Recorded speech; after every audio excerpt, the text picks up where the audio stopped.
Nilinaw ni Philippine Ambassador to Austria, Luli Arroyo Bernas, na luma na ang larawan nila ni dating presidential spokesperson Harry Roque na viral ngayon online.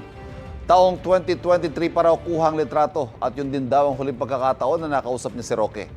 Nilinaw rin ni Arroyo Bernas na walang kapangyarihan ng Philippine Embassy sa Vienna na makialam sa pananatili ni Roque sa Europe.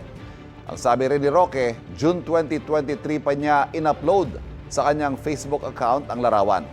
Si Roque nahaharap sa kasong qualified human trafficking dito sa Pilipinas kaugnay sa illegal na aktibidad sa Lucky South 99 Pogo sa Porac, Pampanga. Ilang beses nang itinanggi ni Roque ang mga akusasyon laban sa kanya. Meron siyang nakabinbing asylum application sa the Netherlands.